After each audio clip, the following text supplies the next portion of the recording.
So hello everyone, my name is Abhilasha Dubey. So आज हम topic पढ़ने जा रहे हैं that is called blood. So blood के बारे में हम लोग बहुत पहले भी पढ़ चुके हैं, क्या होता है, इसका फंक्शन क्या है। सो उसी चीज़ को मैं थोड़ा इलेबोरेट करूँगी। सबसे पहले हम समझते हैं कि ब्लड की डेफिनेशन क्या है। ओके, सो अगर हम सिंपल लाइन डेफिनेशन में समझें तो blood is a liquid connective tissue, is a liquid connective tissue that surrounded by the that अभी हम डेफिनेशन को इलेबोरेट करेंगे, समझेंगे क्या डेफिनेशन कह रही है। That consist of cells surrounded bye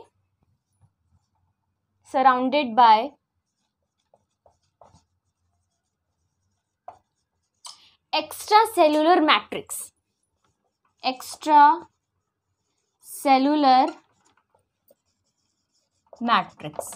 मतलब क्या है कि ब्लड एक लिक्विड यानी कि सॉलिड है, नहीं है, गैस नहीं है, it is a liquid connective tissue. Connective tissue का मतलब क्या है, कोई भी ऐसा टिश्यू जो कोई दो चीज़ों को जोड़ता हो, जो दो चीज़ों के बीच में कनेक्शन क्रिएट करता हो। दैट इज़ वाई ब्लड एक लिक्विड कनेक्टिव टिश्यू है। कैसे कनेक्टिव टिश्यू है, कैसे कनेक्ट करता है, वो हम फंक्शन में समझेंगे।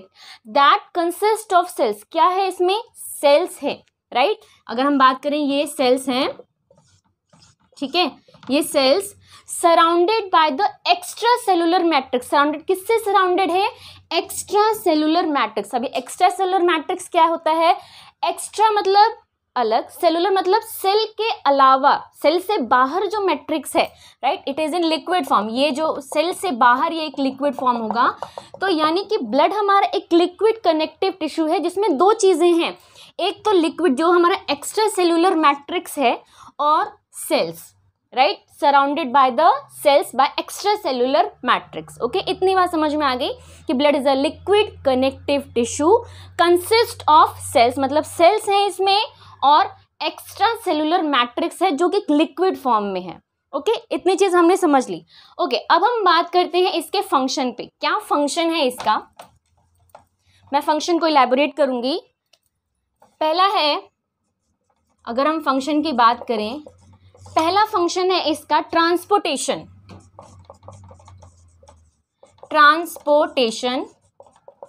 दूसरा है रेगुलेशन, ठीक है, एंड तीसरा है प्रोटेक्शन। ओके, ये हुआ। अब एक एक करके हम समझते हैं कि कैसे ब्लड जो है हमारा ट्रांसपोर्टेशन में हेल्पफुल है।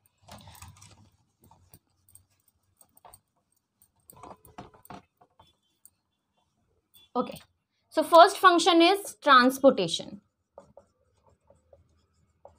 ट्रांसपोर्टेशन का मतलब क्या है, किसी भी चीज को एक जगह से दूसरी जगह पहुंचाना, राइट। अब यहाँ पे ब्लड किसको ट्रांसफर करता है, यहाँ ब्लड मेनली दो चीज़ों को या तीन चीज़ों को ट्रांसपोर्ट करता है। पहला होता है हमारा ऑक्सीजन, दूसरा होता है हमारा न्यूट्रिएंट्स, और तीसरे होते हैं हमारे हार्मोन्स। इन चीज़ों का ट्रांसपोर्टेशन ब्लड ही करता है। कैसे समझते हैं, सबसे पहले it involves in transportation of gases from lungs to cells and cells to lungs, from lungs to cells and cells to lungs। कैसे, suppose this is our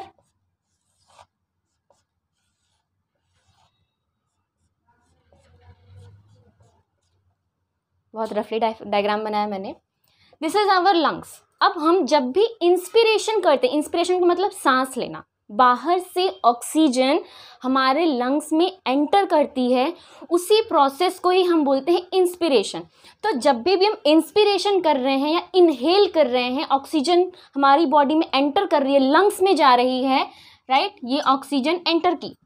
oxygen जैसे ही एंटर करेगी, सबसे पहले कहाँ जाती है, हमारे नेजल एरिया से, नेजल ट्यूब के थ्रू हमारे ब्रोंकाई के बाद एल्वियोली में, राइट। तो दीज आर, यहाँ पे छोटे छोटे बलून्स लाइक स्ट्रक्चर्स होते हैं जिनको हम एल्वियोली बोलते हैं। राइट। अब इन एल्वियोली में जो हमारी ऑक्सीजन है वो फिल हो जाती है, यानी कि ऑक्सीजन यहाँ लंग्स में फिल हो गई। लेकिन अब बात करते हैं हमारी सेल्स की।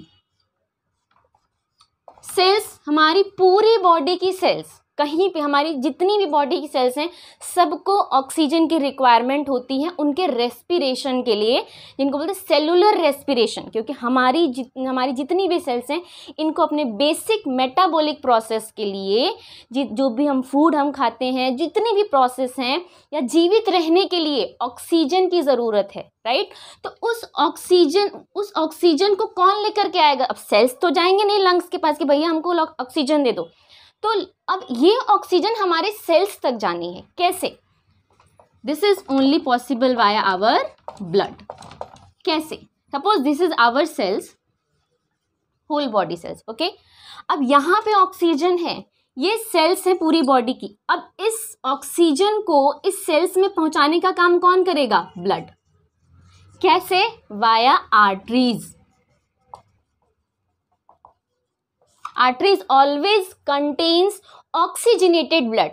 आर्टरीज हमेशा ऑक्सीजनेटेड ब्लड कंटेन करती हैं, ठीक है। ऑक्सीजनेटेड मतलब प्योर ब्लड, यानी वो ब्लड जिसमें ऑक्सीजन है। तो ये आर्टरीज लंग्स से फिर हमारे सेल्स में जाती हैं, ठीक है। हालांकि यहाँ पे एक प्रोसेस है हार्ट, ठीक है। ये ऑक्सीजन हमारे लंग्स से, लंग्स के बाद हार्ट में, एंड हार्ट के बाद पूरी बॉडी की सेल्स में पंप होता है, राइट। तो ये हमारे ब्लड ने इस ऑक्सीजन को सेल्स में ट्रांसपोर्ट किया, राइट। सेम वही प्रोसेस है कि अब यहाँ पे मैंने इसलिए लिखा है गैसेस एक्सचेंज। गैसेस सिर्फ ऑक्सीजन को ट्रांसपोर्ट नहीं करती। अब जो हमारी सेल्स को ऑक्सीजन मिला, इसके बदले में हमारी सेल्स कार्बन डाइऑक्साइड रिलीज करेंगी, राइट। उन्होंने ऑक्सीजन ले लिया और कार्बन डाइऑक्साइड रिलीज किया। तो अब वो कार्बन डाइऑक्साइड को बॉडी से बाहर रिलीज करना है। कैसे करेंगे? सेम वही प्रोसेस है कि सेल्स से निकलती हैं वीन्स, ओके। ये सारी वीन्स, अब ये वीन्स मर्ज होकर के सारी कहाँ जाती हैं? यहाँ पे फिर एक प्रोसेस है हार्ट के थ्रू, ठीक है। फिर वो हार्ट में जाती हैं एंड हार्ट के बाद फिर वो लंग्स में जाती हैं। तो फिर लंग्स उसको, उस CO2 को बाहर एक्सेल कर देता है, राइट। तो अब ये ऑक्सीजन का ट्रांसफर, CO2 का एक्सचेंज, ये सारा ट्रांसपोर्ट का जो प्रोसेस है ये सारा ब्लड के ऊपर डिपेंड है, राइट। तो इसलिए हम बोलते हैं कि blood involve in the transport of gases, okay. This is only our first function of transportation. अब मैंने बोला कि ब्लड इसके अलावा और क्या ट्रांसपोर्ट करता है? न्यूट्रिएंट्स। कैसे? न्यूट्रिएंट्स कैसे ट्रांसपोर्ट करेगा? फॉर एग्जाम्पल, जो भी हम फूड हम लेते हैं वो हमारी पूरी बॉडी के सेल्स में कैसे पहुंचेगा? हम फूड माउथ के थ्रू लेते हैं, हमारे स्टमक में जाता है, इंटेस्टाइन में जाता है, लेकिन पूरी बॉडी की सेल्स में कैसे पहुंचेगा? क्योंकि हमारे जितने भी प्रोसेस है उन सब के लिए न्यूट्रिएंट की बहुत ज़्यादा ज़रूरत है, ओके। सो इसमें भी जो हमारा मेन फंक्शन करता है वो ब्लड करता है। कैसे? So it involved in